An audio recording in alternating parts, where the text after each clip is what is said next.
서 예배드리고 있는 이곳에 하나님이 위로부터 주시는 은혜와 평강이 함께 하시기를 주님의 이름으로 축복합니다. 오늘은 종교개혁이 일어난 지 499년이 되는 뜻깊은 주일입니다. 약 500년 전에 왜 종교개혁이 일어나야만 했을까요? 그만큼 큰 이유가 있었기 때문이 아니겠습니까? 한마디로 말하면 중세교회가 부패했기 때문입니다. 고인물은 썩기 마련이지요. 중세교회는 한마디로 말하면 고인물과 같았습니다. 하나님보다 사람이 더 크게 보이는 교회였습니다. 하나님의 말씀보다 어떤 사람이 더 높임을 받고 전통과 제도가 더 중요시 여기는 그러한 시기였습니다. 중세교회는 말씀에서 변질된 교회였습니다. 중세교회는 말씀의 레일에서 탈선해버린 교회였습니다. 그래서 하나님께서 루터를 통하여 부패되고 썩어드는 교회를 새롭게 하시기 위하여 종교개혁을 하게 하였습니다. 중요한 것은 당시 종교개혁은 일회성으로 끝나는 것이 아니라 단일 한 번으로 끝나는 것이 아니라 지속성으로, 연속성으로, 계속적으로 끊임없이 개혁해야 될 것을 천명하였습니다. 종교개혁은 그런 의미에서 주님이 오시는 그날까지 내 신앙생활의 종착역까지 끊임없이 개혁할 수 있어야 합니다. 왜 그러냐면 이 땅에 교회 공동체를 움직이는 사람이 온전한 사람이 아니라 부패되고 죄로 오염된 허물이 많은 사람들이 모인 공동체이기 때문입니다. 그러므로 종교개혁은 계속 끊임없이 이어져야 마땅합니다. 말씀에 우리 자신을 늘 처복종시키지 않으면 결국 우리 신앙이 고인물과 같아서 말씀에서 변질된 내 생각 속에서 하나님을 믿고 신앙생활을 할 수 있는 농도 깊은 잘못을 범할 수 있기 때문에 그렇습니다. 오늘 본문 말씀은요, 남유다 요시야 왕이 통치하고 있었던 때입니다. 이 요시야 왕은 어린 나이 8살 때에 왕위에 올랐어요. 그래서 무려 31년 동안 통치를 했습니다. 31년 통치 중에 18년째가 됐어요. 그때 이 요시야 왕이 무너진 성전을, 부서진 성전을 수리하라고 명령을 합니다. 그때 옆에 있던 서기관 사반에게 이야기를 하죠. 그래서 서기관 사반으로 하여금 대제사장 성전을 맡은 hil기야에게 명령을 하게 되고, 당시 대제사장이었던 hil기야가 성전을 수리하다가 오늘 본문에 보게 되면 하나님의 율법책을 발견하게 됩니다. 그래서 hil기야가 율법책을 발견하여 왕의 측근인 서기관 사반에게 전달을 해줘요. 그러자 서기관 사반이 그 율법책을 가지고 왕 앞에 나가서 읽게 됩니다. 그 율법책을 읽었을 때 오늘 본문에 보게 되면 요시야 왕이 어떻게 반응했습니까? 오늘 본문 11절을 같이 한번 읽어볼까요? 11절입니다. 시작. 왕이 율법책의 말을 듣자 곧 그의 옷을 찢으니라. 아멘. 요시야 왕이 유다를 통치하고 있었을 때 그 땅에 하나님의 징벌이 임했어요. 그 징벌이 말씀에서 벗어난 삶을 살았기 때문이라는 것을 알게 되었습니다.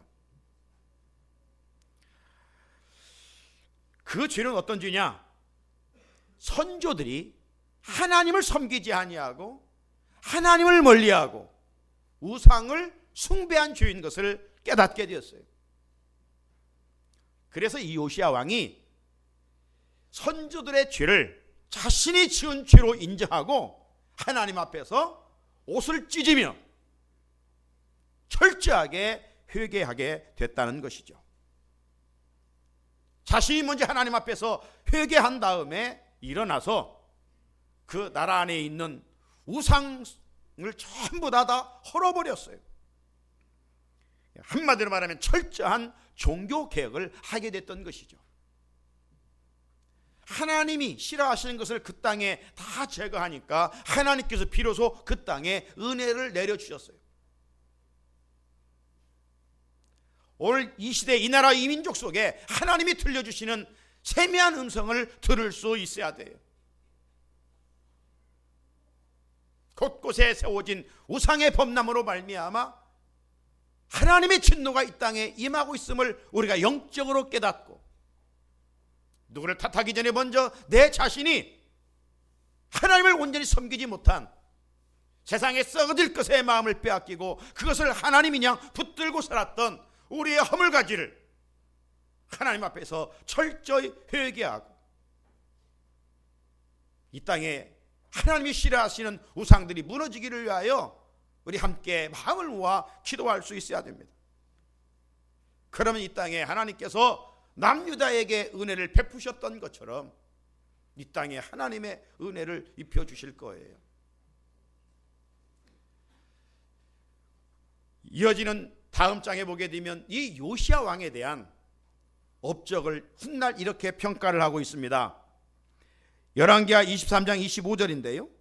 요시아와 같이 마음을 다하며 뜻을 다하며 힘을 다하여 모세의 모든 율법을 따라 여호와께로 돌이키는 왕은 요시아 전에도 없었고 요시아 후에도 그와 같은 자가 없었더라. 남유다 20명이 통치했는데 그 중에 정말 하나님의 마음을 움직였던 선왕이 바로 요시아 왕이었습니다. 이처럼 요시아 왕은 철저하게 종교 개혁을 단행했던 것이죠.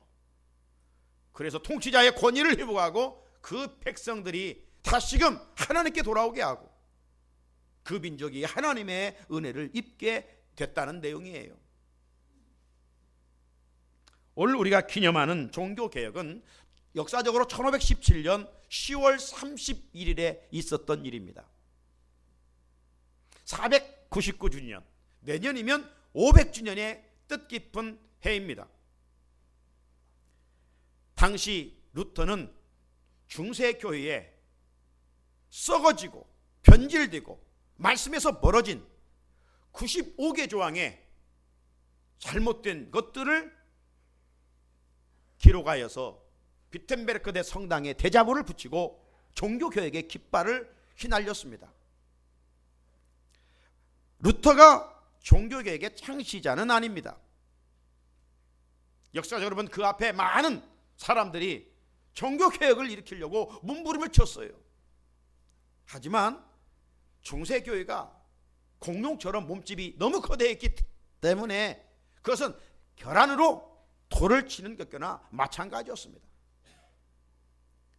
때가 되자 하나님께서 사제 젊은 신부 루터를 세워주셨고 이제 그 선조들의 개혁정신이 마침내 폭발을 하게 되는 것이죠. 당시는 이 시대적 상황이 교황의 말이 하나님의 말과 같다. 하나님의 말이 1.1도 틀림이 없는 것처럼 교황의 말은 1.1도 틀림이 없다. 이렇게 해서 교황 무호소를 주장했습니다. 무슨 말입니까? 인간 교황을 하나님의 자리에 올려놓았어요. 교황을 하나님과 동급으로 올려놨다 이 말이에요. 이런 상황에서 중세교회는 말씀으로부터 점점 멀어져 갔습니다. 교황의 업적을 기리기 위해서 초대 교황이었던 베드로의 이름을 따서 베드로 성당을 짓게 됩니다. 너무 호화스럽게 건물을 짓다 보니까 돈이 부족했어요. 그래서 교황들이 머리를 짜서 만든 것이 뭡니까? 면죄부 판매였습니다. 교황청에서 발행하는 티켓을 살면 연옥에 있는 사람들이, 선조들이 천국으로 올라갈 수 있다. 그래가지고 면죄부를 판매해서 수입을 가지고 의리의리한 베드로 성당을 짓게 됐던 것이죠. 한마디로 중세 500년에서 1500년까지의 교회는 겉으로는 황금기였습니다. 교황이 각국의 왕을 세울 정도로 힘을 가지고 있었습니다. 지금도 이태리 이 바티칸은 작은 나라로 독립되어 있지 않습니까? 지금도 그런데 하물며 지금 500년 전에 중세의 그 교황청의 권위는 상상할 수가 없었던 거예요. 힘을 자랑하다 보니까 하나님을 자랑하고 주님의 십자가를 자랑해야 되는데 자기들이 가진 권세와 힘을 자랑하다 보니까 썩어져 갔던 것이죠. 부패했던 것이죠. 영적으로는 암흑기와 같이 캄캄한 시기였습니다. 500년 전의 교회를 생각할 것이 아니라 지금 오늘 우리의 교회는 어떻느냐 이 말이죠. 한국교회에 복음이 들어온 지 130여 년이 지났습니다. 오늘 한국교회의 건강성은 어느 정도인가? 적지 않은 부분이 변질되어 가고 있습니다. 지금 교회가 급속도로 세속화되어 가고 있습니다. 지금 한국교회도 중세교회처럼 하나님 대신 사람이 드러나고 있습니다. 교회 안에 세상 가치가 깊게 뿌리를 내리고 있습니다. 말씀의 능력보다도 물질의 힘이 점점 한국교회를 지배하고 있는, 물질을 섬기고 있는 이런 불행한 일들이 한국교회에 침입해 있습니다. 어찌 보면 중세교회 이상으로 교회가 부패해가고 있습니다. 지도자의 영적 권위가 상실되고 그리스도인들이 어디에 가서 인정받지 못하는 그러한 시대를 우리가 살아가고 있습니다. 한국교회 언제부터인지 분열과 다툼의 영이 들어와 있습니다. 적지 않은 교회 공동체가 화목하지 못하고 서로 짐승들처럼 으르렁거리고 싸우고 있습니다. 그래서 불신자들로부터 초롱을 받고 있는 오늘의 조국교회의 모습 아닙니까?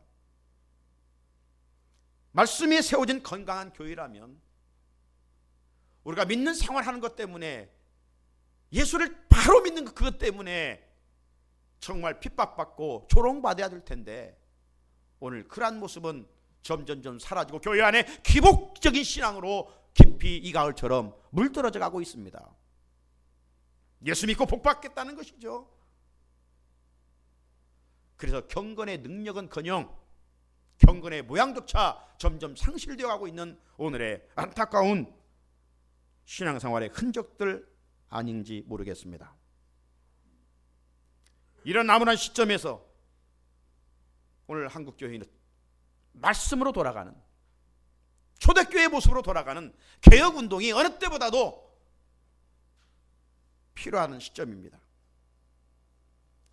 아프지만 살을 도려내는 수술을 해야 건강을 되찾을 수 있듯이 이 땅의 교회는 다시 말씀으로 돌아가는 몸부림이 우리 믿는 한 사람 한 사람 각자에게 정말 절실하게 필요한 때입니다. 한마디로 종교개혁의 정신으로 돌아가자는 것이죠.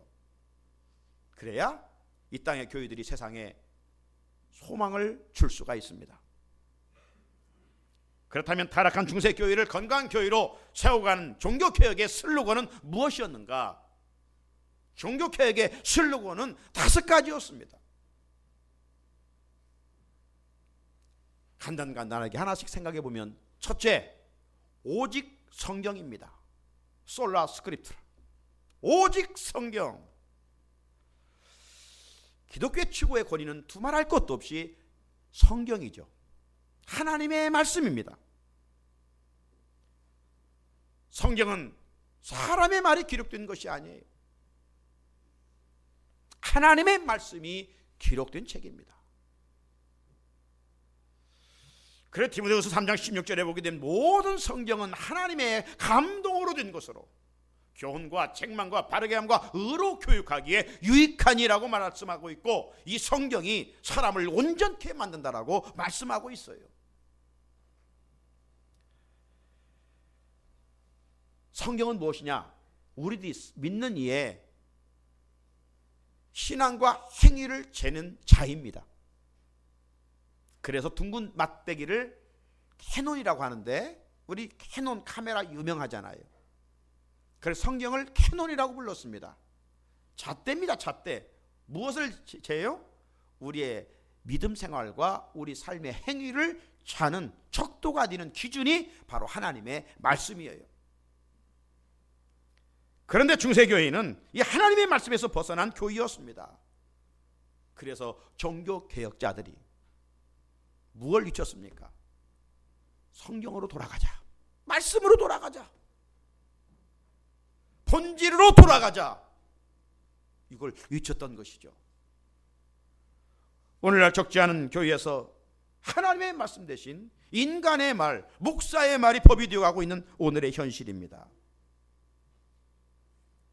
교회를 개척했다고 북치고 장구를 다칩니다. 큰 교회를 세워간다고 목사의 맘대로 교회를 움직여 갑니다. 여기에 동조하는 성도들도 있습니다. 이것들은 다 병든 교회의 현상입니다. 한국교회가 바로 서려면 무엇보다도 영적 리더인 목사들이 바로 서야 됩니다. 지도자들이 요시야 왕처럼 말씀 앞에 철저히 자신을 부인하며 회개할 수 있어야 됩니다. 이런 의미에서 오늘 종교개혁주일은 제 자신에게 주는 주일입니다. 제 자신부터 하나님 앞에서 말씀에서 벗어난 것들을 철저하게 회개하는 마음으로 이 시간 말씀을 전하고 있습니다. 하나님이 주신 직분은 권위주의의 표상이 될 수가 없습니다. 직분은 섬김입니다. 직분으로 교회를 섬기지 않으면 교회에 거치는 돌이 되어서 교회를 혼란하게 할 뿐이죠. 제 안에 있는 이러한 모습들을 하나님 앞에서 회개합니다. 우리 안에 직분을 감투로 생각하고 섬겼던 우리의 신앙생활의 모습들을 오늘 뜻깊은 주일을 맞아 하나님 앞에 철저히 회개할 수 있어야 됩니다. 그래야 정말 성경적인 교회, 말씀 위에 세워진 교회, 하나님이 기뻐하시는 건강한 교회를 세워갈 수가 있습니다. 종교개혁은 말씀으로 돌아가는 운동입니다. 우리 신앙이 오직 말씀 위에 굳건하게 세워지기를 주님의 이름으로 축복합니다. 둘째는 오직 은혜입니다. 솔라 크레티아, 오직 은혜. 우리의 삶은 한마디로 표현하면 주님의 은혜 아닙니까? 내가 하나님의 자녀가 됐다는 것, 죄인인 내가 하나님의 자녀가 됐다는 것은 무엇으로 설명할 길이 없습니다. 전적인 주님의 은혜일 뿐입니다.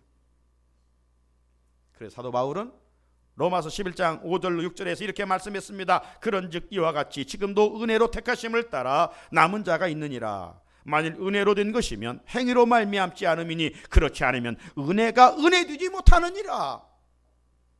내 행위로 구원받았다라고 조금이라도 생각한다면 하나님의 은혜를 헛되이 하게 한다는 것이죠. 우리 모두는 하나님의 은혜로 구원받았습니다. 그 어떤 사람도 행위로 구원받을 사람은 한 사람도 없습니다. 고로 우리 믿음 자체가 하나님의 은혜입니다. 바울의 고백입니다. 고린도전서 15장 11절에 10절에 그러나 내가 다 된 것은 하나님의 은혜로 된 것이니, 내가 나 된 것은 하나님의 은혜로 된 것이니 내게 주신 그 은혜가 헛되지 아니하여 내가 모든 사도보다 더 많이 수고하였으니 내가 한 것이 아니요 오직 나와 함께 하신 하나님의 은혜로다. 하나님의 은혜로다. 할렐루야. 하나님의 은혜예요. 우리가 세상 살아가면서 남보다 뛰어난 것이 있어요. 분명 우월한 점이 있어요.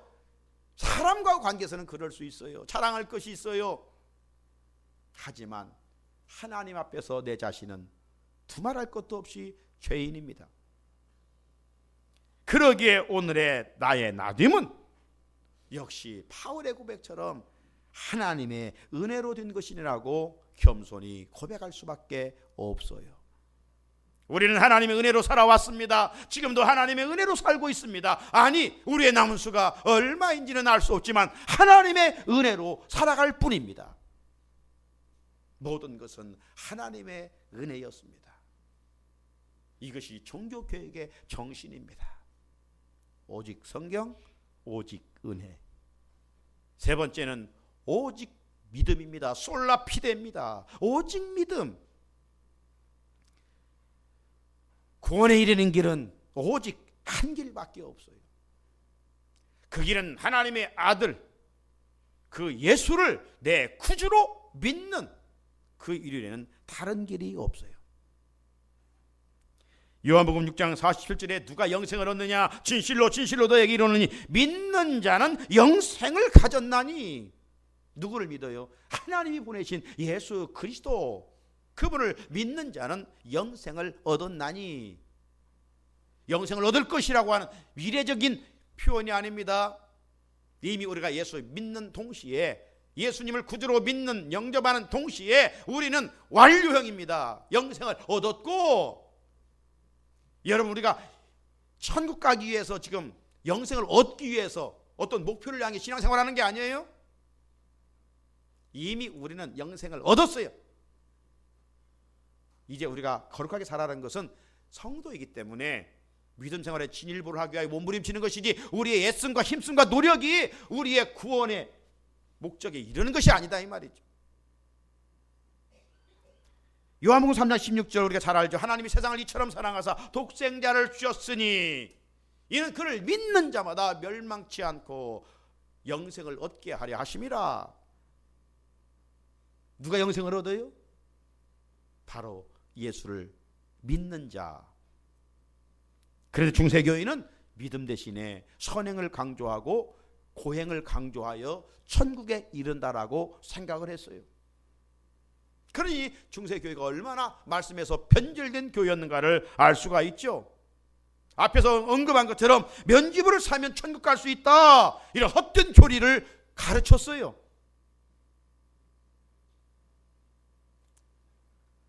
오늘날 그리스도인들 중에도 예수를 믿으면서도 그래도 좀 선행을 하고 좀 착한 일을 해야 구원을 얻는 것 아닌가?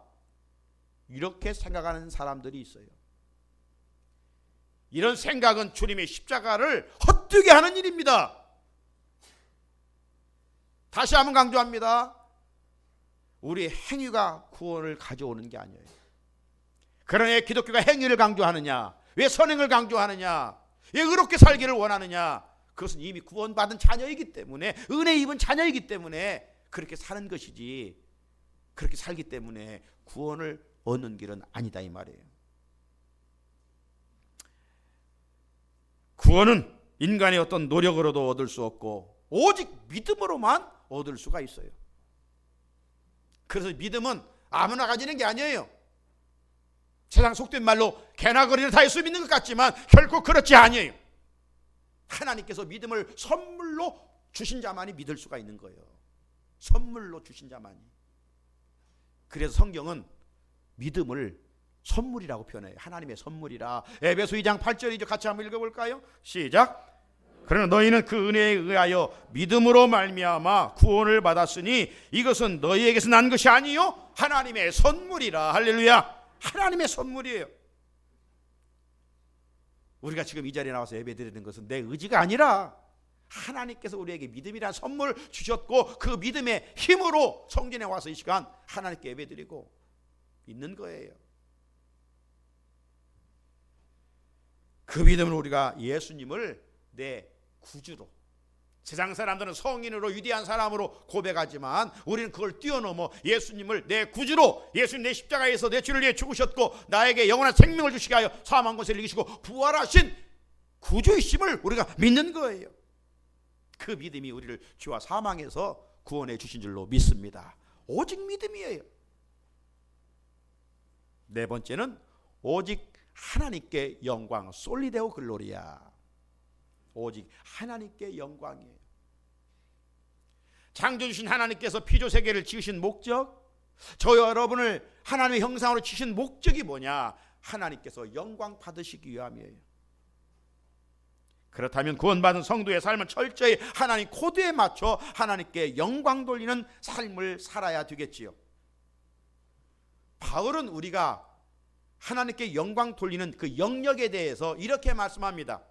우리가 잘 알고 있는 고린도서 10장 31절 말씀인데요. 같이 한번 읽어봅니다. 시작. 그런즉 너희가 먹든지 마시든지 무엇을 하든지 다 하나님의 영광을 위하여 하라. 아멘. 이 한 절 말씀을 우리가 마음에 새겨야 돼요. 세상 사람들은 왜 먹어? 여러분, 사람들이 그거 물으면 여러분 뭐라고 대답할 거예요? 건강하기 위해서 먹는다. 살기 위해서 먹는다. 틀린 말이 아니에요. 맞아요. 먹고 살기 위해서 우리가 먹어요. 하지만 여기에 머물면 안 돼요. 여기서 대답이 끝나면 우리는 믿음 없는 자의 세상 가치관을 가지고 이야기하는 거예요. 먹고 건강하여 그 주신 힘으로 하나님의 영광을 드러내기 위해 산다. 이겁니다. 연말 시상식에 가면 그걸 얻고 연예인들이 하나님께 먼저 영광을 돌립니다. 이게 목적 있는 삶이라 이 말이에요. 내가 아무리 마시는 것을 좋아할지라도 그것이 하나님의 영광을 우리 모임 속에서 가리운다면 마시지 않는 것이고, 정말 이 마시는 일을 통해서 주의 영광이 드러난다면 마시는 거예요. 뿐만 아니라 무엇을 하든지 다 하나님의 영광을 위하여 하라고 했어요. 무엇을 하든지 다 나의 유익을 위해서, 나의 영광을 위해서, 나의 욕심을 위해서 일하면 안 된다는 거예요. 왜 우리가 열심히 믿지 않은 자보다도 땀 흘려 일해야 됩니까? 일하는 자체가 목적이 아니라 그 일을 통해서 주어진 것을 가지고 하나님의 영광을 위해서 사용하기 위해서 우리가 살아야 그게 정말로 목적 있는 가장 멋진 삶을 살아가는 것이라고 성경은 우리에게 말씀해 주시고 있습니다. 그러기에 우리는 세상 풍조를 따라 살면 안 돼요. 하나님의 말씀과 율례와 법도를 따라 말씀에 순종하는 삶을 살아갈 수 있어야 돼요. 먹든지 마시든지 무엇을 하든지 다 하나님의 영광을 위해 살아가는 것이 오늘의 종교개혁이요, 말씀으로 돌아가는 운동입니다. 끝으로 오직 그리스도입니다. 솔로스 크리스토스, 오직 그리스도. 하나님과 인간 사이의 중보자는 오직 한 분, 예수 그리스도밖에는 없습니다. 예수님만이 인간의 유일한 구원자가 되어주십니다. 그래서 요한복음 14장 6절에 우리가 또 잘 아는 말씀이 있죠. 예수께서 이르시되 내가 곧 길이요 진리요 생명이니 나로 말미암지 않고는 아버지께로 올 자가 없느니라. 예수님만이 길이시고 예수님만이 진리시고 예수님만이 생명이셔요. 다른 길로는 천국에 갈 수 없고 구원에 이르는 길이 없다라고 말씀하고 있어요. 하나님과 인간 사이의 구원의 통로는 오직 중보자이신 예수 그리스도의 한 분이에요. 다른 이름을 주신 일이 없어요. 그런데 중세교회는 그 자리에 인간 교황이 앉아 있었어요. 인간의 노력이 자리하고 있었어요. 이 말세 지말에는 이 거짓된 악한 영, 이단, 사이비들이, 거짓 선지자들이 많이 나타난다라고 성경은 말씀하고 있어요. 주변에 다양한 이단, 사이비들이 우리 믿는 자들을 미혹하고 유혹하고 있습니다. 다 열거할 수 없지만 지금 크게 우리가 사회에 이슈가 되고 했던 것들을 한번 다 끄집어내 보면 통일교회 문선명, 영생교회 조희성, 국제 크리스찬 연합이라고 하는 JMS 정명석, 신천지 요즘 교회를 흔들고 있는 이만희, 하나님의 교회라고 하는 안상홍 죽었지요? 이제 그의 부인이 하나님이라 어머니라고 하면서 장길자, 이들은 다 예수님 대신 자기들을 믿어야, 교주를 믿어야 구원을 얻을 수 있다라고 미혹합니다. 놀라운 사실은 이단에 미혹된 사람들은 80% 이상이 기존 교회의 성도들이라는 사실이에요.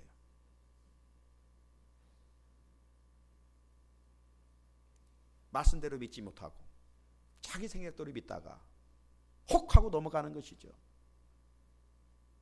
거기에 넘어가는 사람들은 초신자들도 아니에요. 평신들도 아니에요. 대부분 직분자들이에요. 그러니까 믿음의 뿌리가 얼마나 허약한 것인가를 알 수가 있는 것이죠. 말씀을 떠난 자기가 원하는 이방 종교와 같은 신앙생활을 하다가 훅 하고 넘어가는 거예요.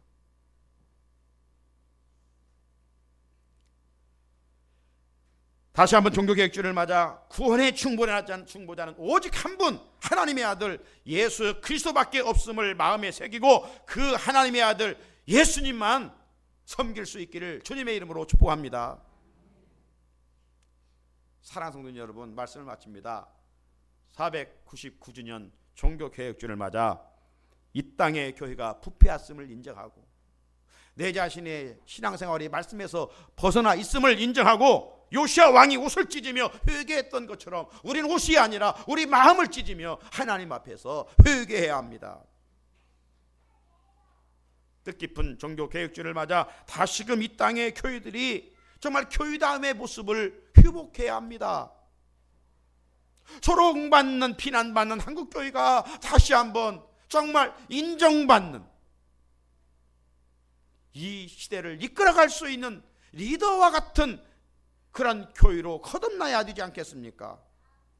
그러기 위해서는 종교개혁자들의 이 5개의 기둥, 이것을 다시 한번 우리 마음에 잘 새길 수 있어야 돼요. 오직 성경, 오직 은혜, 오직 믿음, 오직 하나님께만 영광, 오직 예수 그리스도. 그럴 때 하나님의 은혜로 이 땅의 교회와 우리 성산교회가 말씀에 세워진 건강한 교회가 되고 세상에 소망을 주는 능력 있는 교회가 될 줄로 믿습니다. 이 땅의 교회를 하나님께서 우리의 믿음을 통해서 이처럼 회복시켜 주실 줄로 믿습니다. 같이 하나님, 내 자신이 하나님 앞에서 세상 속에 그리스도의 빛과 소금의 직분을